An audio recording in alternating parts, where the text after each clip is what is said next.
台南市立病院齿科部医师钟瑞泽表示，传统的固定牙桥，因为欠一齿要做3齿，也就是要磨前后齿的齿质，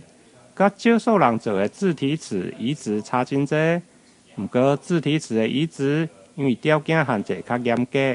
包括移植齿的构造、大小、牙根的外形甲长度，甚至患者的年纪甲口腔的卫生配合等，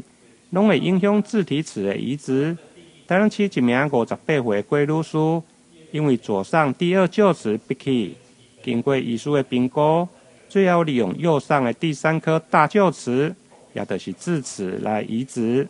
基本上自体齿移植是发展算蛮久的一个术式，只是因为它并不是每个人都适合，因为我们要看，我们必须拔掉的牙齿地方，那个拔的窝洞跟你预计移植的牙齿它的窝洞的大小是不是合适，太大或太小，或者是说它的牙齿弯曲啊，或是说不容易拔除，可能会断掉的情况下，那它就不见得适合这样子做处理。那另外可能会跟年纪也会有一些关系，跟病人自己口腔内可不可以维持清洁也会有关系。基本上手术的部分其实很快，就是当次就会完成，只是说因为这个牙齿我们是把它拔除之后再种到其他位置去，所以基本上大部分的牙齿都需要做根管的治疗。那根管治疗就会看它牙齿里面根管的复杂程度，决定它的疗程。那后续可能还需要做假牙把它做起来。所以时间上的话，如果顺利没有什么太大的问题，其实1-2个月以内应该都是可以完成的。自体齿的移植甲齿列矫正无同，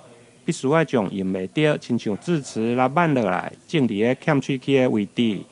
而且要伫个20分钟内，利用拄慢落来时，智齿周边还佫有自体细胞来种伫个欠喙齿的所在，然后还是要经过根管治疗，而且最后上好还是做牙冠来保护，并且做好个人口腔的卫生清洁。台南新闻林根采访报道。